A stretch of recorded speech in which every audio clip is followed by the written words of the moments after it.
Quinta-feira, 4 de março de 2021. Estamos chegando com mais Um Tom de Resistência.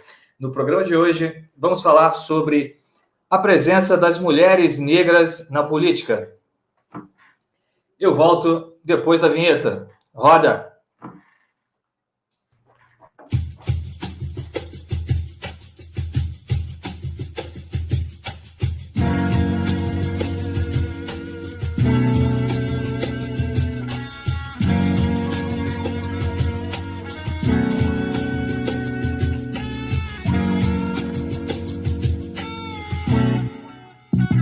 Então levanta dessa cama, ele finge pra te dar prazer.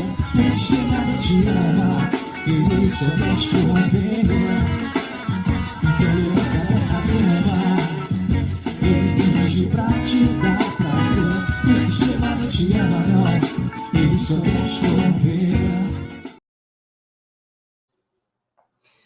Salve amigos da TV 247, eu sou Ricardo Neguton e esse é mais um programa Um Tom de Resistência. Como vocês sabem, todas as quintas-feiras às 17 horas temos um encontro marcado aqui na TV 247, sempre com um tom de resistência, trazendo convidados muito especiais para vocês. No programa de hoje, eu vou conversar com a vereadora Thaís Ferreira, do PSOL. Ela foi eleita com quase 25 mil votos à Câmara Municipal do Rio de Janeiro. Abre o link, Jonas. Bem-vinda, Thaís. Olá, tudo bem? Boa tarde. Um prazer estar aqui nesse canal com vocês. Eu vou abrir fazendo uma pequena correção, que não é tão pequena assim, né? Em 2018, eu fui candidata pela primeira vez, lá para deputada estadual, fiz quase 25 mil votos. E dessa vez, em 2020, né? Que estava concorrendo para vereadora na legislatura de 2021, eu fiz 14.284 votos. Então, tem essa pequena correção aí, que não é tão pequena assim, né? Já que cada voto conta. Eu aproveito para agradecer a todo mundo que acreditou e confiou no trabalho da nossa mãe-data. Ah, maravilha, Thaís. Foi a produção que me vendeu aqui. Tranquilo, acontece. Foi a produção. Thaís, vamos começar aqui o nosso bate-papo para os nossos telenautas e para os nossos espectadores da TV 247 que ainda não conhecem muito bem o seu trabalho. Eu queria que você falasse um pouco mais sobre você, sobre as suas origens e sobre como você ingressou na política. Tudo bem, obrigada pela oportunidade, né? Sempre bom a gente contar a nossa história em primeira pessoa. Eu, na verdade, acompanho desde menina as mulheres da minha família fazendo política do cotidiano. Eu venho de uma família de mulheres que sempre foram lideranças em suas comunidades, né, no subúrbio do Rio de Janeiro, em morros e favelas. E a partir de acompanhar essas trajetórias, eu acabava participando de ações que já eram políticas, né, que já eram ações sociais de comunidade, da margem mesmo, e não tinha como ser diferente. Eu acho que com esses exemplos, né, dentro de casa, com essas mulheres que eram mães e lideravam e acabavam ali fazendo esse papel de políticas nas suas comunidades, eu tive muita inspiração para fazer a minha própria trajetória, a minha própria caminhada, que começou ainda na adolescência, né, onde eu me envolvi em movimentos pela educação em saúde sexual e reprodutiva para a juventude, sobre a alfabetização também, o acesso, a democratização, o acesso à internet. Há bastante tempo atrás, né, o pessoal gosta de falar que era dinossauro do Orkut. Então, desde aquela época, a gente estava lutando para que as crianças tivessem acesso à informática. E isso foi se desdobrando à medida que eu crescia, com outras pautas de luta que eu fui conhecendo no meio do caminho, né? E aí, em 2018, eu entendi que tudo isso já era parte de um lugar político, né? E era também interessante que eu ocupasse, com essa perspectiva política, ao lugar da institucionalidade. E aí me lancei candidata pela primeira vez, tive esse sucesso, né, que mesmo que eu não tenha sido eleita, conquistei a primeira suplência, né, como deputada estadual, também pelo PSOL, no Rio de Janeiro, e a gente continuou o nosso trabalho, evoluindo aí para essa construção coletiva e comunitária, e em 2020 a gente tentou mais uma vez uma candidatura coletiva para o cargo de vereadora e conseguimos nos eleger, né? Conseguimos aí colocar a mãe-data dentro da Câmara Municipal. Por isso que eles falam que é a mãe-data da Thaís Ferreira. A mãe-data é essa atuação parlamentar que é feita por várias mulheres que são mães, né? Como eu, e por outras que não são mães, mas que são filhos ou filhas de alguma mulher que também é mãe. Maravilha. Thaís, a gente pode dizer, então, que a atual vereança é apenas o começo da sua trajetória política. O que você pretende fazer mais na política? Olha, eu entendo a Quais... atual vereança como continuidade. Eu não estou falando de começo, não, é continuidade mesmo, né? Eu me entendo aí como se tivesse pegado o bastão daquelas mulheres que eram minha mãe, minha tia, minha avó, minha bisavó, que não conseguiram emplacar sua política, que foram negligenciadas ou invisibilizadas e até violentadas de alguma forma por essa política, e sigo aí chegando mais gente, trazendo, mobilizando mais. E agora a gente começa a colocar o pé na institucionalidade. Aí sim é um começo. Nenhuma delas que vieram antes ocupou esse lugar. E por estarmos ocupando esse lugar, eu acho que todo mundo pode esperar da nossa construção é a perspectiva legítima de quem mais precisa de política. A gente fala que a gente está atendendo a um chamado de política de emergência, né? Nós somos as pessoas que sempre precisaram da saúde pública de qualidade, da educação pública de qualidade, da assistência social pública de qualidade. E quando a gente chega nesse lugar, não é para resolver o problema dos outros, aqueles que são colocados no lugar da ausência, que sempre fomos nós. Na verdade, são os nossos problemas que agora partem para terem as nossas próprias soluções. Então, esperar uma política que seja de fato preta, comunitária, periférica, alinhada com as pessoas que estão aí, né, abaixo da linha de pobreza, alinhada com as pessoas que estão à margem dos governos. Isso, para nós, é inegociável e é esse tipo de política que a gente quer construir. E, lógico, abrangendo toda a sociedade, porque tem pessoas que entendem, que infelizmente, né, ainda pensam que quando a gente proporciona política pública de qualidade para as maiorias minorizadas, a gente vai estar esquecendo todo o resto. Não, a gente entende que não é verticalizando o processo, é, na verdade, expandindo, né, do centro para as bordas. Quanto mais pessoas nós conseguirmos alcançar com as políticas públicas, maior bem-estar social para toda a sociedade. Não, perfeito. Thaís, você citou aí no início algumas referências que você teve.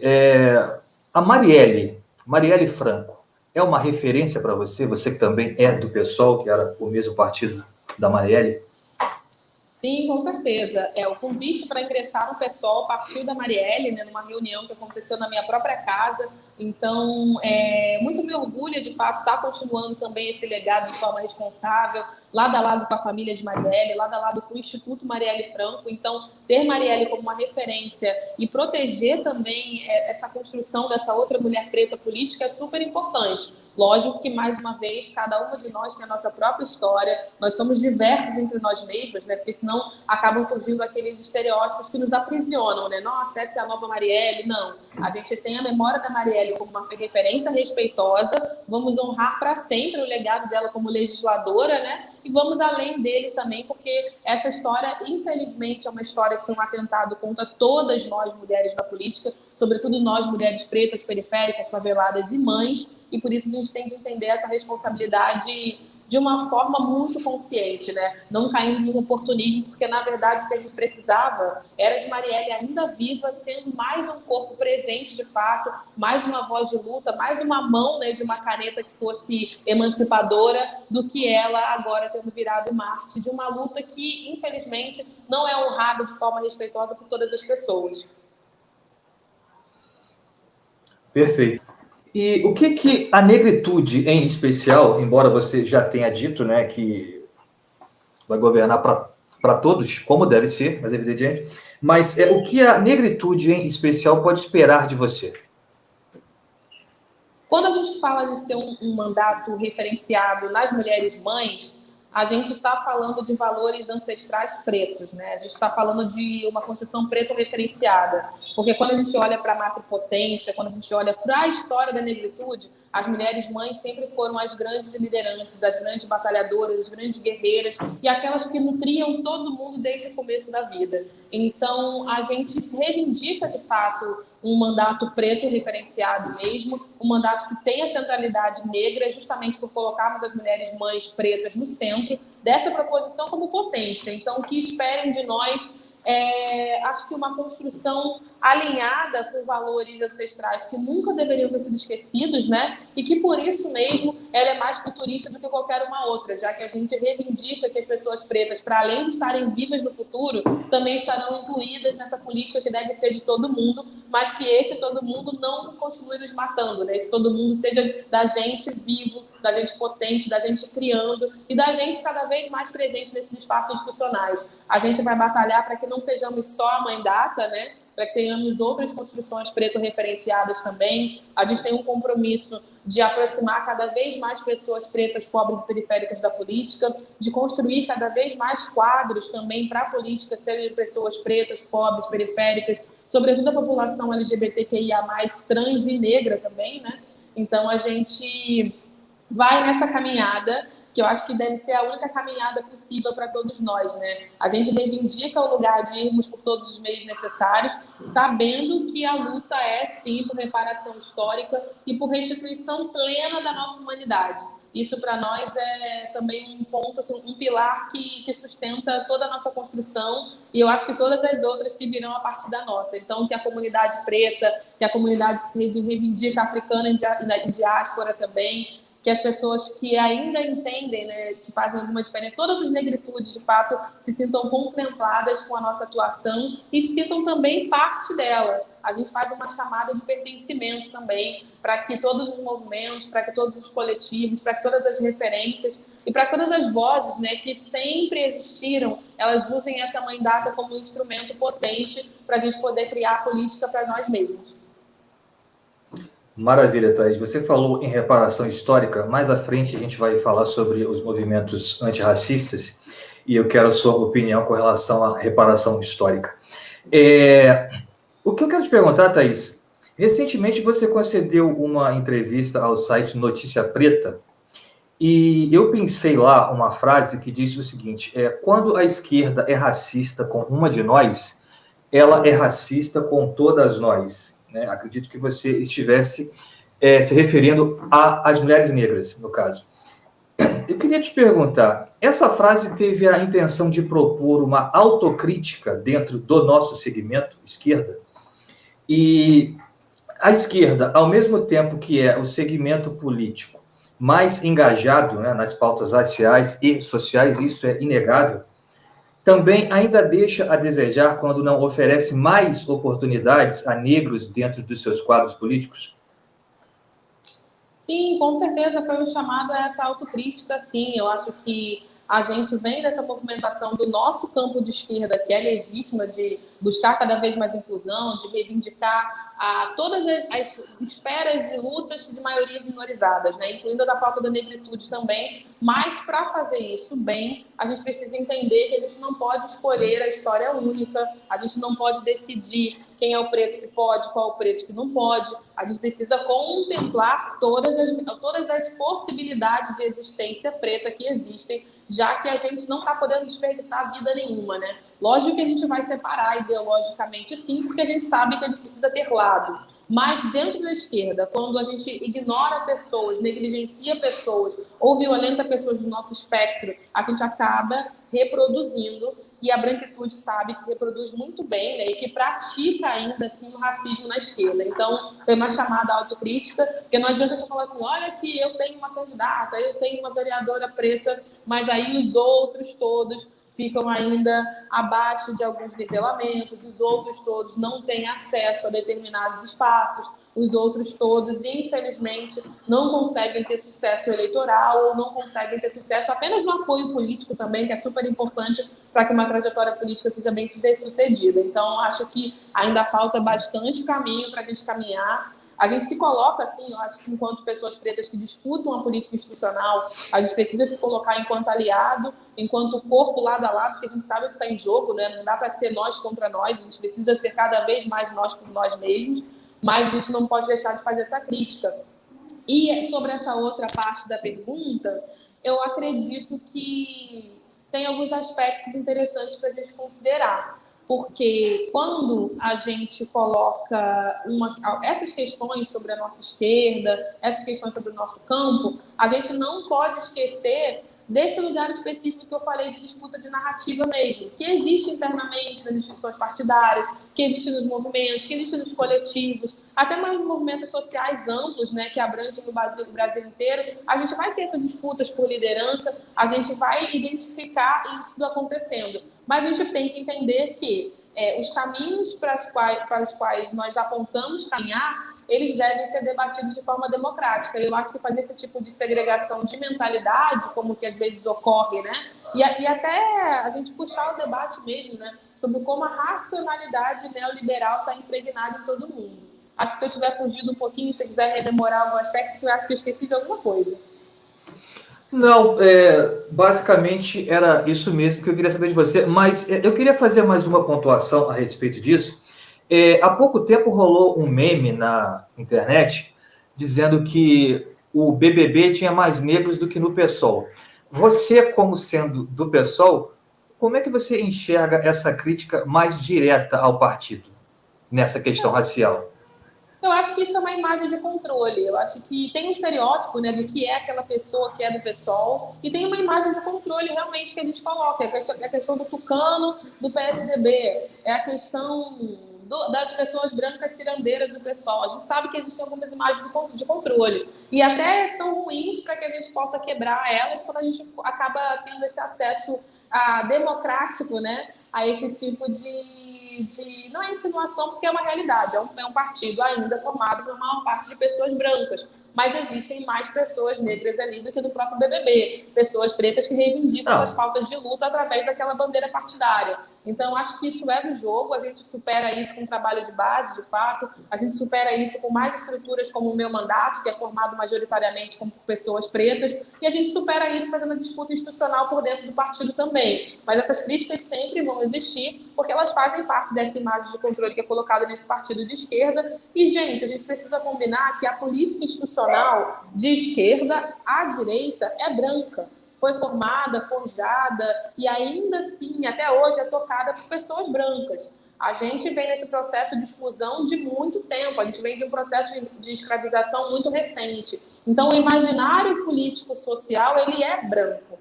A gente está disputando os nossos espaços a duras penas, porque realmente são escassos os espaços que são abertos para nós em posições de liderança, de direção, e até mesmo tempo para disputa, né? Quando a gente vai falar sobre quem é a pessoa que pode se inscrever para ir para o Big Brother, que vai sair da labuta do dia a dia de botar comida dentro de casa e que vai ser vista por um olheiro, que também tem uma visão branca do que vende, do que não vende, com argumentos que colam na televisão, a gente também pode transportar isso para as questões de partido. Quem são as pessoas que podem ali se dedicar à construção partidária, a fazer aquele tipo de militância que é exigido para que você ocupe posições de poder e de decisão dentro de uma estrutura partidária? Quem são essas pessoas? Majoritariamente serão as pessoas brancas.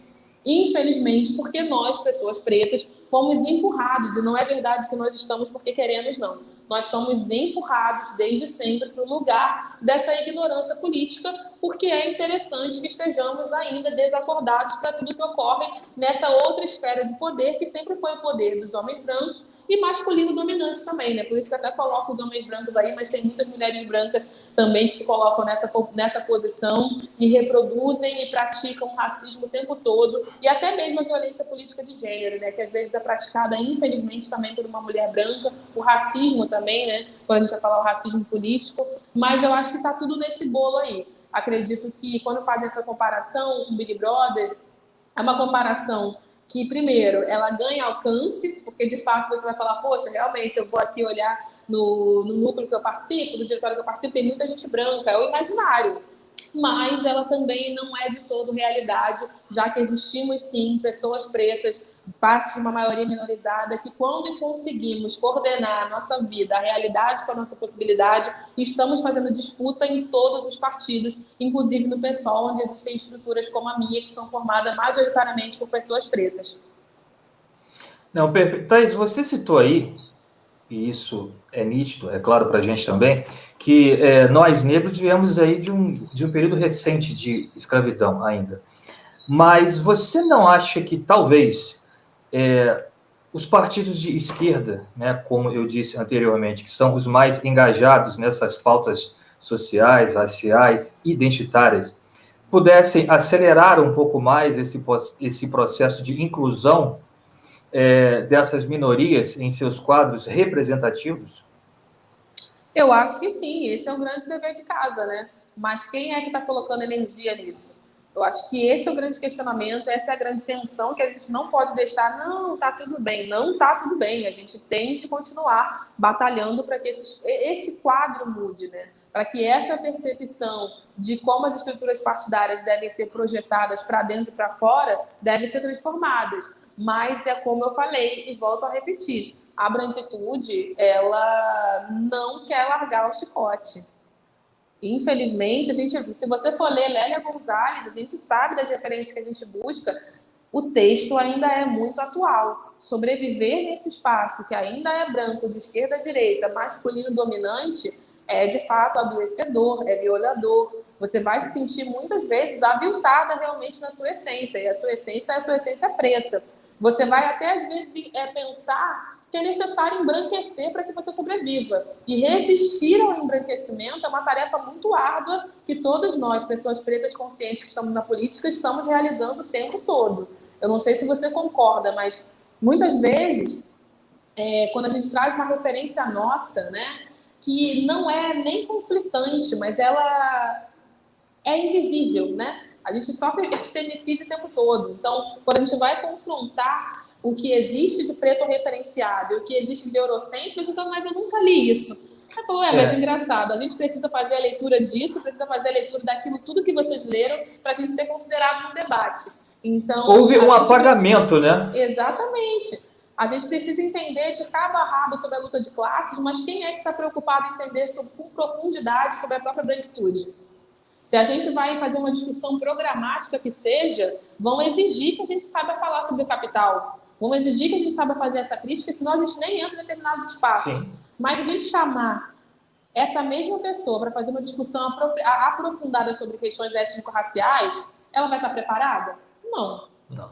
E a gente vai poder falar a gente vai poder fazer a mesma coisa? Não, porque não temos poder ainda para isso. Então, é uma disputa grande, é uma disputa que não deve ser só colocada no campo da narrativa, porque é uma disputa política, é uma disputa sobre a política que aponta para o futuro, porque num país que a gente sofreu aí com políticas branqueadoras institucionalizadas, e a gente continua vivo sendo maioria, né?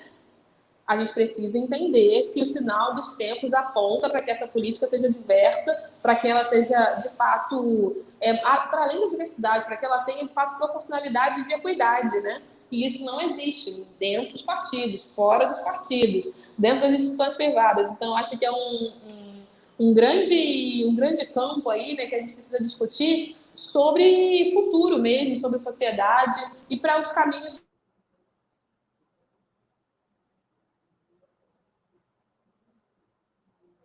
Travou? Temos um pequeno... Alguém tinha me ligado. Ah, tá. Você travou aí. Vamos lá. Você estava falando sobre... Ricardo? Oi. Oi, vou voltar daqui. Você tinha travado ligou aí. E interrompeu. Mas eu falo muito sobre imaginário político porque, infelizmente, quando a maior parte das pessoas, até mesmo pessoas pretas, fecham os olhos e pensam política, elas não conseguem se ver. A política ainda não é um espelho de nós, né? A política ainda é um lugar onde a gente encontra apenas o outro, o resolvedor do problema, o homem branco, aquele que já foi o salvador, que agora a gente entende como algoz, né? Desculpa te cortar, Thaís. E por não se enxergarem, os próprios pretos acabam não confiando nas representatividades negras que se apresentam como candidatos, né? Esse ponto eu queria até falar sobre um movimento que eu estou até com a camisa aqui, ó. Mulheres Negras Decidem. As meninas fizeram uma pesquisa incrível que descobriram que preto não votar em preto é um mito, né? Mas ainda existe esse lugar da falta de crédito, de credibilidade, principalmente para as pessoas que estão ali naquela linha do eleitor médio, que a gente vai discutir também sobre que eleitor médio é esse, né? Eu tenho algumas dúvidas também sobre essa leitura que a gente faz, mas nesse lugar, infelizmente, é o que a gente vive na campanha. Quando você se apresenta como candidata, assim como eu tô, as pessoas falam, mas a candidata é você mesmo? Ah, minha filha, você não devia estar estudando, mas já estudei. Ah, minha filha, você tem idade para ser candidata? Ah, minha filha, com esse cabelo pode ser candidato? Pode ser político assim?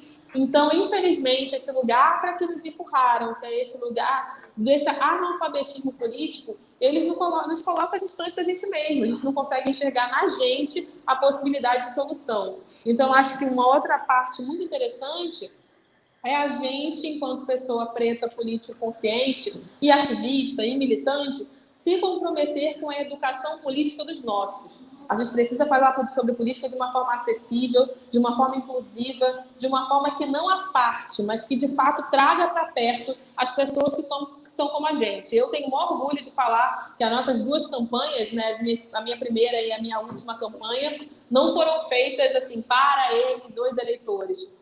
Uma campanha feita para minha mãe, para minha tia, para a avó das pessoas que trabalharam comigo, para as meninas que se confundem, né, comigo mesmo no metrô, para todo mundo que se vê como a gente, que fala assim, não, dessa vez eu entendo que eu posso participar, dessa vez eu entendo que pode ter alguém parecido comigo, parecido com a minha irmã, parecido com a minha namorada, parecido com a minha filha, e que essa pessoa, preta, mulher, pobre, periférica, mãe, vai ser potente o suficiente para ocupar aquele lugar com propriedade. Isso é uma responsabilidade nossa, sabe? Eu entendo cada vez mais que essa educação política de nós para os nossos pares vai fazer muita diferença nos próximos anos. Concordo com você, Thaís. Seguindo aí nessa linha, eu queria que você analisasse para a gente como é que você vê a representatividade feminina na política. E se é mais difícil você se estabelecer no meio majoritariamente dominado por homens brancos, sendo mulher, negra e oriunda da periferia. Olha, estamos falando de subrepresentatividade ainda, né? Você veja que na Câmara do Rio, de 51 vereadores, apenas 9 são mulheres, né? Acho que temos 3 mulheres que se declaram negras, mas mulheres pretas temos apenas 2, eu e a Tainá de Paula, minha colega vereadora. Então, a gente, daí, já começa a entender o quão difícil é a gente chegar.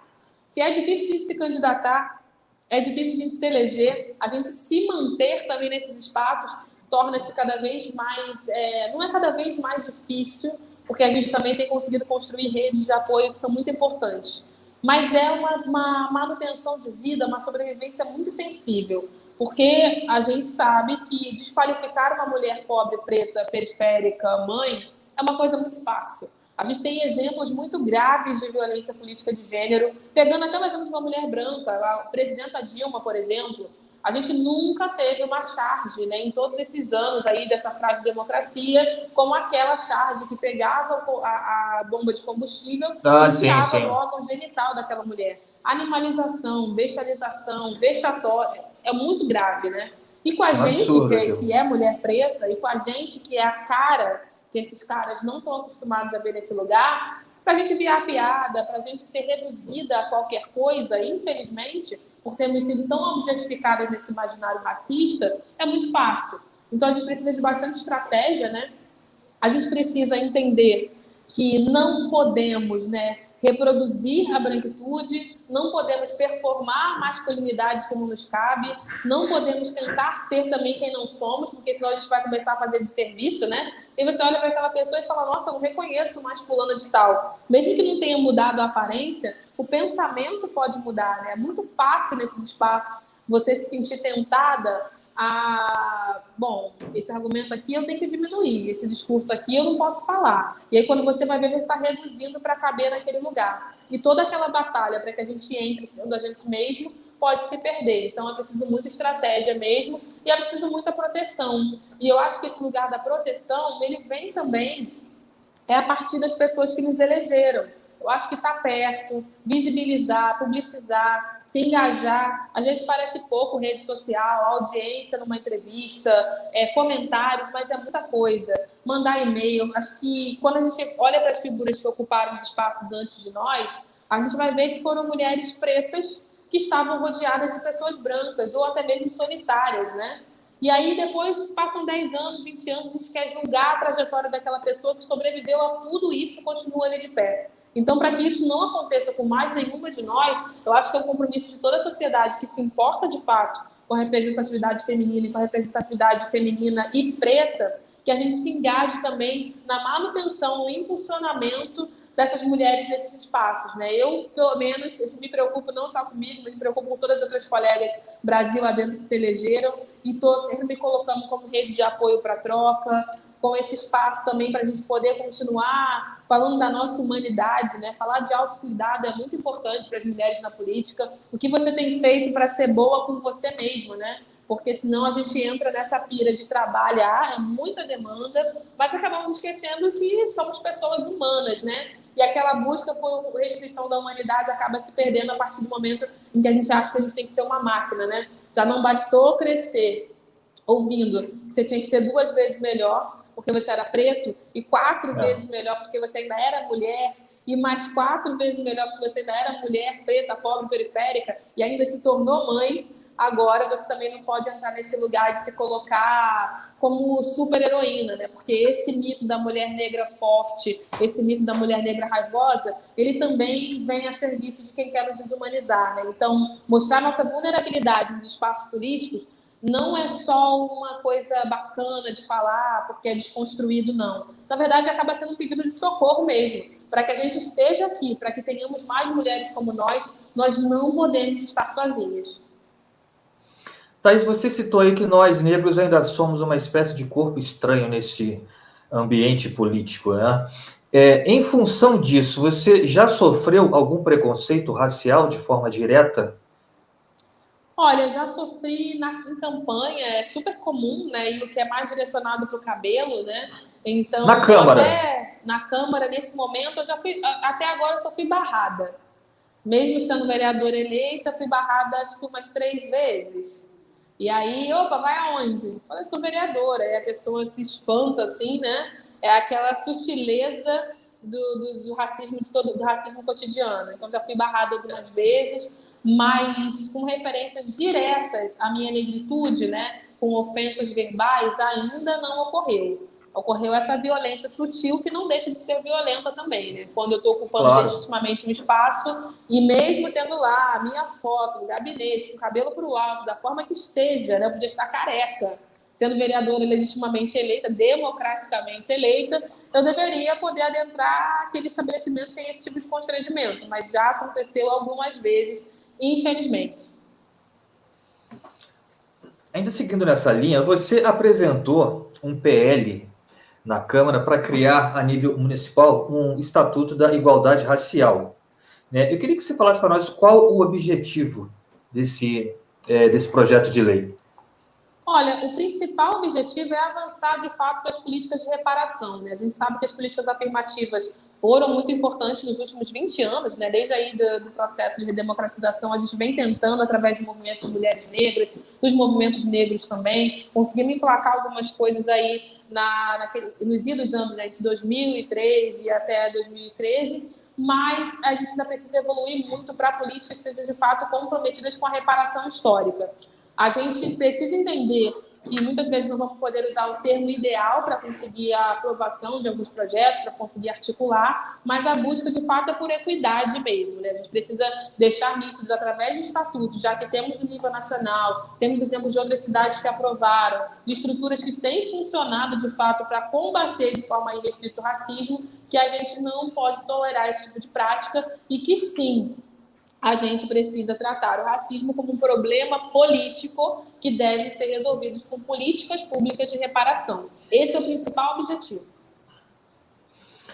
E já que nós estamos falando em políticas públicas de reparação, por que você acha que ainda em pleno século XXI, as comunidades e os bairros da periferia, né, continuam sendo negligenciados no seu direito à educação, saúde, cultura, segurança e a uma dignidade plena? Você acha que a ausência do Estado nessas áreas é algo proposital e faz parte de uma política eugenista de exclusão social? Sim, eu acho que o projeto higienista segue dando certo, né? Eu acho que quando a gente tem um problema, infelizmente, esses governos comprometidos com a exclusão, eles acabam varrendo para cada vez mais distante do centro, né? Tanto que agora mesmo no Rio de Janeiro vem um projeto do governo atual, que é o Reviver o Centro, onde ao mesmo tempo que eles falam que querem atrair juventude, jovens cotistas, cultura e tudo mais, e aí a gente entende, né? Falar do Rio de Janeiro de cultura e de jovens cotistas, estamos falando de pessoa preta, pobre e periférica, né? Ele também fala que o incentivo para a moradia vai ser de pessoas que possam pagar. Ou seja, continua com viés ainda higienista e classista que vai acabar excluindo o pobre preto de morar naquele espaço, né? A moradia digna que vai ser garantida não vai ser para a gente. A gente vai ter que batalhar para que isso ocorra. Então, eu acho que é um sucesso desse tipo de política que ainda é interessante para o capital. Não tem outra afirmação para fazer a não ser essa, né? É muito mais interessante que a gente continue nas franjas da cidade, nas periferias, ainda no lugar de saneamento, gente. A coisa mais básica que existe, que ainda não acontece em todos os nossos territórios, né? Mas direito à água, a gente está aqui com essa crise hídrica no Rio de Janeiro já há alguns anos. Então, tudo isso é parte desse projeto que é bem sucedido e que também é uma parte, né? Porque a gente fala de necropolítica, algumas pessoas ainda ficam naquela de morte letal, de morte letal. A gente vai falar de racismo ambiental, a gente vai falar de negação de direitos. Então, esse compromisso com a necropolítica, ele continua em curso e ele é muito bem sucedido no Brasil, já que o racismo acaba sendo o crime perfeito, né, aqui. Não, perfeito, concordo com você. Eu queria te perguntar que tipo de análise você faz desses movimentos antirracistas atuais e sobre o engajamento de muitos brancos na nossa causa. Como é que você está vendo isso aí? Olha, os movimentos antirracistas, eles são legítimos, né? Afinal de contas, ninguém quer uma sociedade racista. Eu acho que todas as pessoas, quer dizer, ninguém quer não, até é importante, porque muitas pessoas ainda querem que a sociedade seja racista. Então, pessoas que têm consciência sobre sustentabilidade é uma palavra muito abrangente, não é só para ficar na separação do lixo, sustentabilidade é sobre a gente conseguir coexistir. Quem tem consciência de sustentabilidade quer, de fato, uma sociedade que não seja racista. Então, esses movimentos eles são legítimos quando eles visam esse lugar dessa coexistência onde todo mundo tenha direito ao bem-estar social. Quando não, quando são apenas midiáticos, quando são apenas para promoção, quando são apenas para venda, né? Quando são apenas para fomento do capital, a gente precisa, de fato, fazer uma crítica muito grande a como eles se apropriam de pautas que são legítimas para chegarem aos seus interesses. Então, a gente vai ver aí o uso das hashtags, a gente vai ver aí o uso das celebridades, que, na verdade, continuam vivendo para alimentar e fomentar o racismo de diversas outras formas sutis que acabam sendo esquecidas quando a pessoa posa com uma camisa ou usa uma hashtag ou levanta um braço de pulso errado. Então, acho que isso não pode ser esquecido.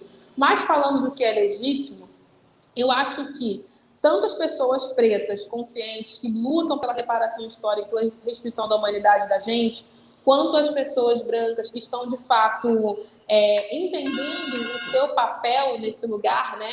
Nesse lugar que não é disputa de narrativa, que é uma disputa política, uma disputa sobre a vida, a gente precisa fomentar essas iniciativas e precisa, de fato, incentivar, né, impulsionar esse ativismo preto.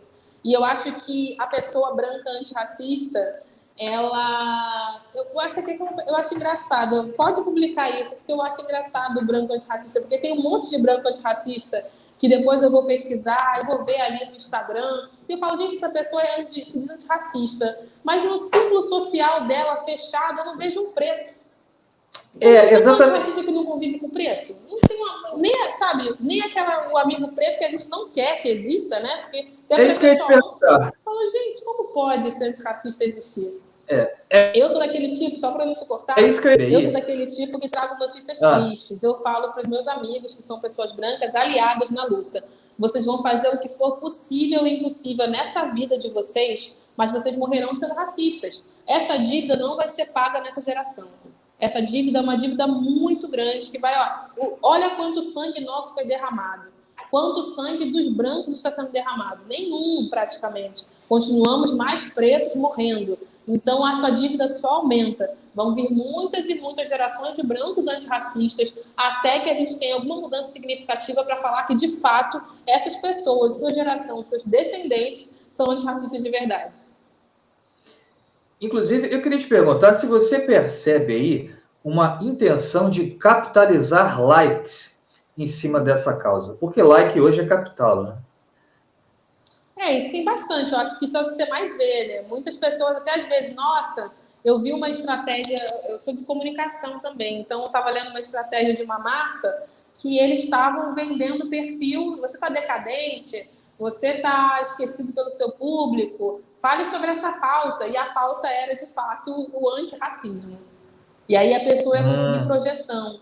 A pessoa branca falando de antirracismo consegue projeção, like, comentário, engajamento. A pessoa preta falando de antirracismo, o que ela consegue? Nenhuma projeção. Vira um militante chato, vira aquela pessoa que é radical demais. Então, aí sim a gente sabe para quem funciona, e aí a gente consegue ver direitinho como é que é o mercado, né? Que consegue projetar apenas as pessoas que vendem, e as pessoas que vendem, não à toa a gente faz uma comparação aí de números mesmo, né? Você vai ver pessoas pretas com uma contribuição super significativa para a sociedade, que não chegam a metade do like de uma pessoa branca que participou de um reality show, por exemplo.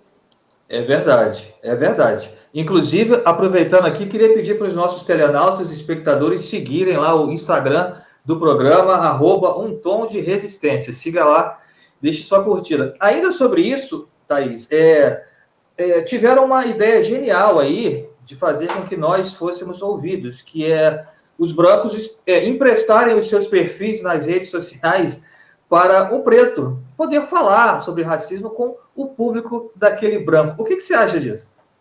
Olha, me fizeram uma oferta dessa, eu recusei. Eu achei super engraçado. Interessante. Falei, nossa, não, mas obrigada, mas não dá. Eu acho que tive colegas que participaram, me convidaram para uma live, e o interessante era que assim, não, mas as minhas lives costumam ter muitos milhares de pessoas assistindo, e aí quando é a live com os pretos que foram convidados, não tinha nem metade também do público, mas a gente sabe que as pessoas não estão lá naquele canal para nos ouvirem, né? Eu acho que isso é delicado, eu vi iniciativas bacanas realmente, de pessoas que conseguiram aquela projeção, mas eu desconfio muito de herança de seguidores, né? Por vir esse lugar de comunicação, eu falo, cara, quem quer de fato me seguir, me acompanhar, quem quer de fato conhecer o seu trabalho, saber mais de você, ela vai estar ali porque ela está interessada em você. Quando a pessoa vem por outro canal, por outra pessoa, ela nem sustenta. Você pode ficar ali um tempo com aqueles seguidores, mas daqui a pouco as pessoas vão saindo porque o que você produz não é interessante para a realidade delas. Ou então vira aquela coisa de, nossa, que legal, eu estou ajudando fulaninha, e é essa ajuda esvaziada que coloca a gente de novo no lugar da ausência, né? Coitadinha, pobrezinha dela. Se não tiver meu like, não consegue projeção. Então, acho que por isso é muito importante a gente falar até na internet da gente, enquanto pessoas pretas, da gente, enquanto ativistas e políticos, construirmos nossas trajetórias em primeira pessoa mesmo. E se for pessoa coletiva, né, como é o nosso caso da Mãe Data, a partir das trajetórias de cada um de nós que ocupamos esses espaços. Eu desconfio bastante dessas iniciativas e não me sinto à vontade para participar delas justamente por isso, porque eu sempre fico pensando, nossa, no dia a dia a gente vai falar de assuntos que são duros, de assuntos que podem causar aí dissonância, né, ou as pessoas não concordarem, vai ser violento com elas e vai ser violento com o meu perfil, com o perfil de quem faça isso também, absorver esse tipo de conexão que não é legítima, né? Que não tem interesse verdadeiro. Eu concordo com você. Inclusive, eu acho que isso é nos manter sobre uma chancela. Nós temos que ter um branco para chancelar a nossa fala. A velha validação do homem branco, né? Só que agora é digital. Exatamente, é como se fosse a nova maneira de escolher o preto da Casa Grande. Essa é a minha visão, né? Já discordaram de mim aqui, inclusive, por curiosidade, eu fui assistir a uma live dessa, eu não vou citar o nome do nosso irmão que estava participando. O perfil que foi emprestado para ele era um perfil que tinha mais de 3 milhões de seguidores. Aí falei, vou acompanhar, até para ter uma noção melhor. E o que eu vi ali foi lamentável, até para a pessoa que estava ali, né? Ela mesma reclamava na live, poxa, mas fulano tem 3 milhões de seguidores e aqui tem 60, 80 pessoas. E os comentários da live, enfim, você pode imaginar. Eu falei, absurdo. Eu não me prestaria a uma coisa dessa. Linchamento virtual, né? Acaba acontecendo um linchamento virtual. Sim, e as pessoas chamando ele que estava ali de arrogante, né? Eram 2 negros na live, e só porque eles estavam falando, né, a respeito das conquistas que tiveram, que moraram fora, que estudaram fora, brancos ali comentando que eles só estavam ali para jogar na cara o que tinham conseguido. Quer dizer, normalmente, se fosse uma pessoa branca na live, ninguém diria isso. Porque é natural que os brancos tenham conquistas. É inerente ao branco. Né? E o negro, se for falar das suas conquistas, como ele estava falando ali, ele estava sendo linchado. Ah, vocês são arrogantes, prepotentes, vocês só querem se exibir. Teve uma que falou assim, poxa, como é que a fulana foi emprestar o perfil para vocês? Estão estragando o perfil dela. Enfim. Eu vi bastante isso acontecer também. Então, acho que falta, né? Falta muita educação, de fato. Educação sobre questões étnico-raciais mesmo. Educação sobre cidadania, né? Educação sobre o respeito aos direitos humanos de cada pessoa. E, infelizmente, as redes sociais acabam sendo o lugar onde todo mundo consegue depositar essa mentalidade odiosa que está solta por aí e que sempre teve alvo, né? O alvo mais fácil, o alvo mais certo, o que eu consigo agredir com mais força, né? E, infelizmente, esse alvo continua sendo preto, sobretudo mulher. É verdade. Thaís, você também foi eleita presidente da Comissão da Infância e Adolescência na Câmara, né? Eu queria saber de você como é que você pretende conduzir essa comissão. Olha, ter conquistado essa presidência, né, da Comissão dos Direitos da Criança e do Adolescente, para nós foi uma grande vitória mesmo. Assim, todo mundo que acompanha a minha trajetória sabe da minha relação com a primeira infância, com a juventude, né, com esse tempo social que vai de 0 aos 18 anos, que é a infância, né, onde a gente tem a oportunidade de fazer política radical de verdade, né, porque mudar, transformar desde o começo da vida é o que muda a vida inteira. Então, para nós, ter esse espaço institucional, permanente, né, onde a gente pode, de fato, fazer uma atuação embasada em estudos, trazendo vivências, chamando a participação social e incidindo nos projetos que tramitem na Câmara, é muito importante. E a gente pretende atuar lado a lado com a sociedade. A gente vai, em breve, soltar uma chamada para chamar todas as pessoas que querem construir essa comissão com a gente, para estarem juntos desde o começo, para a gente poder fazer reunião, audiência pública, para a gente poder dar parecer do povo para o povo, né? Para a gente trazer essa perspectiva de nós que somos mulheres, mães, famílias, adultos responsáveis e crianças e adolescentes, principalmente, para a proposição das leis, para o parlamento ser a cara de quem ele deve ser, né? Não apenas um reflexo daquilo que tem lá dentro, mas sim um lugar de acontecimento, né? Um lugar de fazer para quem vem de fora. A gente quer que seja um lugar que esteja disponível da ponta para ponta, porque a gente ainda se entende nesse lugar, né? A gente continua morando na periferia, na Zona Norte, a gente ainda continua enfrentando diversos problemas do racismo cotidianamente. Então, que a comissão seja mais um braço aí, mais um canal para a gente receber denúncias e demandas. E a gente está querendo muito fazer um estudo bem profundo sobre a questão do trabalho infantil do Rio de Janeiro, que para nós é uma problemática grave. Quem conhece as ruas do Rio sabe muito bem, né, o quanto de crianças que a gente tem. Com a pandemia, esse quadro foi agravado. Então, para a gente vai ser muito importante trabalhar para colaborar com uma solução efetiva, né, para a gente poder tirar nossas crianças das ruas desse lugar, sem esquecer do suporte, do apoio para os adultos de referência dessas crianças que também existem e não podem ser negligenciados. Importante isso. A gente percebe que as suas pautas são bem inclusivas, isso é muito bom.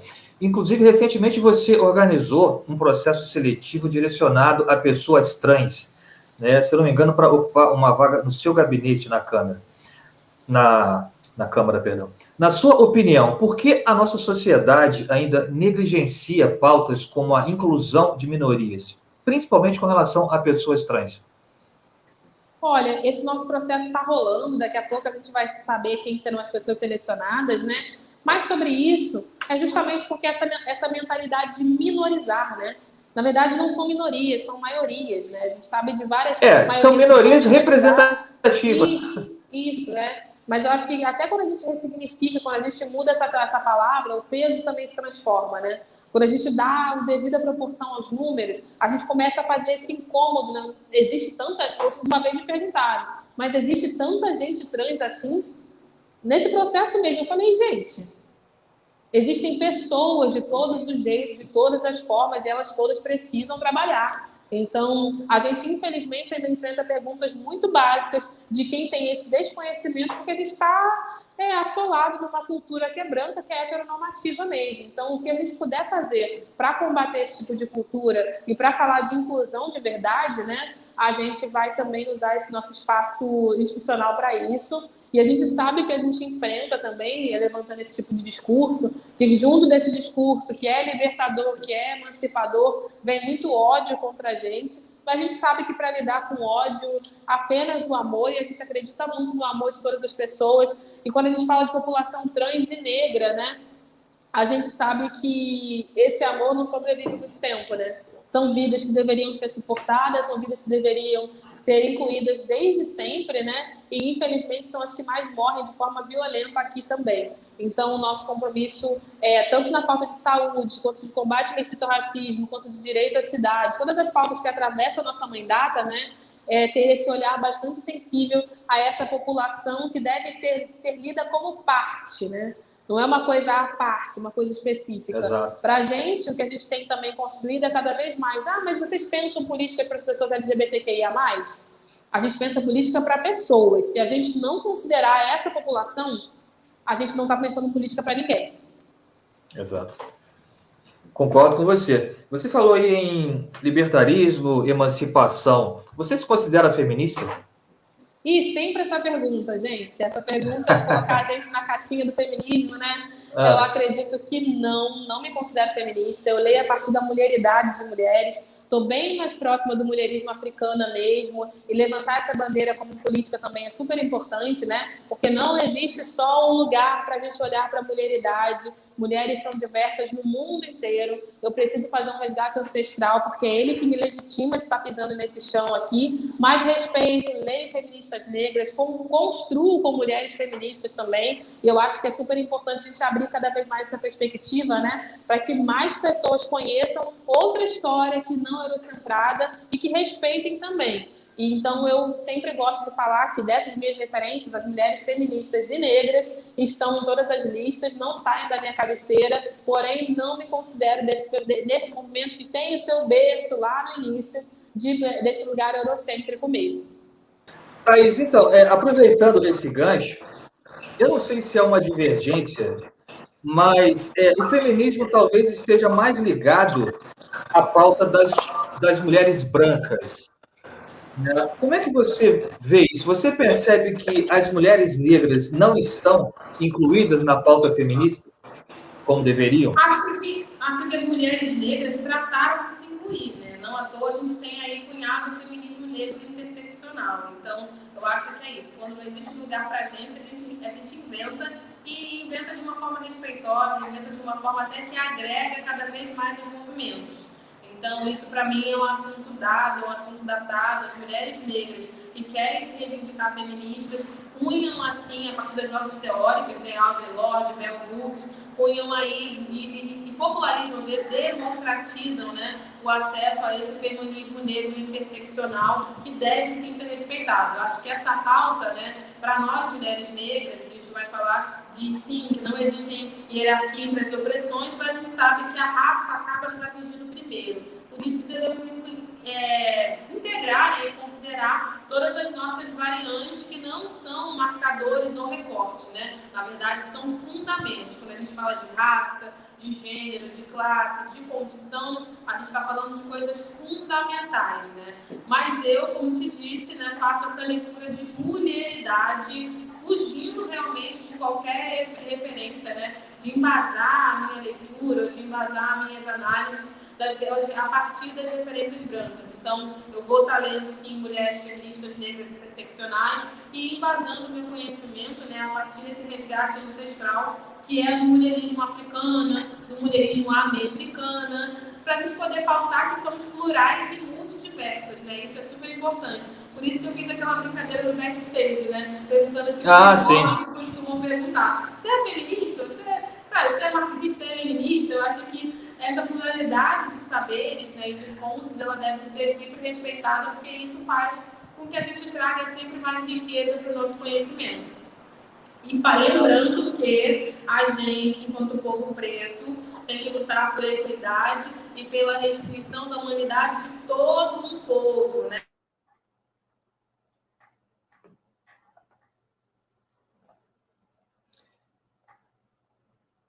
Perfeito. Travou de novo aí, Thaís.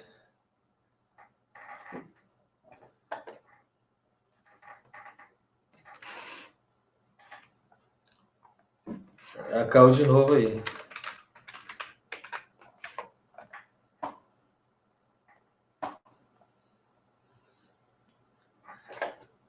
Tá voltando?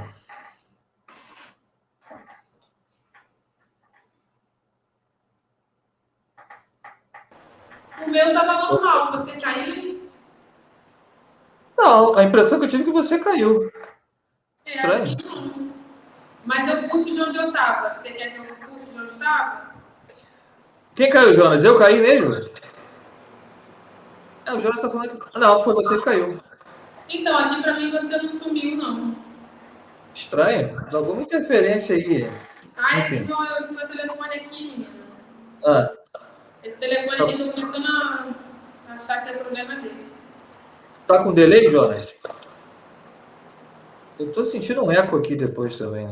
Mas vamos lá. Você estava falando do... Não, eu tô falando que eu sou mãe, né, de meninos pretos. Então, acho que reivindicar essa restrição da humanidade para todas as pessoas, né? A gente não só superar, mas a gente também fazer a inclusão de condição, de raça, de gênero, de classe, incluindo sim os homens pretos, os meninos pretos, os nossos mais velhos, que são homens e pretos, né? Se faz necessário por conta desse histórico, né, de escravização que a gente tem tão presente no Brasil e continua encarcerando meninos com os meus filhos cada vez mais cedo e continua matando meninos com os meus filhos cada vez mais cedo também. Então, não dá para só reivindicar esse lugar da disputa, que a gente tem que fazer também a legítima de gênero, mas precisamos incluir também esse lugar de garantia da vida para toda e qualquer pessoa preta. Maravilha. Então, em questão de feminismo, podemos dizer que você está mais para Bell Hooks do que para Simone de Beauvoir? Com certeza. Muito bom. Thaís, a gente está chegando aqui à reta final da nossa entrevista. Eu queria que você explicasse para nós um pouco mais sobre o seu mandata, que é uma ideia de ressignificação do termo mandato, né? A sua intenção aí foi criar uma nova forma de pensar e fazer política, tendo a maternidade como potência, referência? Sim, aí eu vou ter que falar de novo do mulherismo, né? O mulherismo tem 18 princípios que nos ensinam coisas muito básicas. Então, não estou inventando nada nem recriando nada. Estou reatualizando, sim, essas ferramentas que já existiam entre nós. Aí estava pensando muito em mandato, né? Como muitas pessoas já ressignificaram através de mandatas, né? Que foram super importantes. Nós temos a mandata Quilombo, da Érica Manonguinho, tivemos a mandata coletiva de Marielle, a mandata da Gabinetona, lá em BH. Então, a gente tem referências próximas muito importantes. E eu falei, bom, para partir de mim, eu vou ter que parir, de fato, uma estrutura, né? E aí, falar de mãe, para mim, pareceu muito óbvio, mas eu sei que não era óbvio para muita gente. Então, eu falei, mãe data, mas soa bem. Eu acho que traz esse lugar da maternidade com potência, né? Desse lugar dessa mãe que também é legisladora, né? E que deve ser colocado, de fato, esse lugar da maternidade como uma potência no início de tudo. E aí eu falei, cara, vai ser mãe data. A galera que cria política comigo também curtiu. Afinal de contas, somos várias mulheres que são mães, né? E quem não é mãe é filho ou filha, né? Então a gente se apropriou desse termo aí e está levando para frente essa forma de fazer política, como eu te falei, de dar continuidade, de reatualizar, de honrar de fato, né, os passos que vêm de muito longe para que a gente chegue cada vez mais longe ainda. Maravilha, Thaís. Para a gente fechar, eu queria que você deixasse uma mensagem para os seus eleitores e para a população da cidade do Rio de Janeiro, que tem em você uma representante na Câmara. Super importante esse momento. Eu acho que vou fazer o que a gente sempre faz na Mãe Data, que é chamar cada vez mais pessoas para construírem política junto da gente a partir de agora. A gente está ocupando, sim, uma mandata, né, na Câmara Municipal do Rio. A gente quer fazer uma atuação parlamentar propositiva. A gente vai sim fazer oposição a esse governo que se apresenta cada vez mais neoliberal. E para isso a gente precisa de cada vez mais pessoas do povo fazendo isso junto com a gente, aprendendo com a gente, né? Afinal de contas, a gente fala muito de educação política. Temos agora a presidência da Comissão dos Direitos da Criança e do Adolescente. Criança e adolescente deveria ser prioridade absoluta de todo mundo, como já garante a nossa Constituição. Então, a gente conta com cada uma das pessoas que nos apoiaram, que foram lá votar e que estão hoje acompanhando a nossa mandata, que venham com a gente, que sejam parte, para que a gente consiga seguir firme, juntas, juntos e juntos também, gente. Muito obrigada por esse espaço, muito obrigada aqui por ter participado do Tom de Resistência. Acompanhem esse programa também, que é super importante para a gente continuar qualificando o debate sobre política de uma forma preto-referenciada, que é muito bacana estar conversando aqui com um homem preto também nesse lugar. E sigam as redes sociais da Mãe Data. Em todos os lugares vocês vão encontrar Instagram, Facebook, Twitter. É o Sou Thaís Ferreira. Me procurem que vocês chegam na nossa atuação e cheguem juntos, estejam conosco como comunidade. Um beijo. Maravilha, Thaís. Foi um prazer tê-la aqui. Sucesso no seu mandato. Eu tenho certeza que você tem uma carreira política muito longa pela frente. Oremos, né? Vamos pedir axé. Com certeza. Obrigado, Tchau, Thaís. tchau, obrigada. E a gente volta na próxima quinta-feira com mais um Tom de Resistência. Tchau.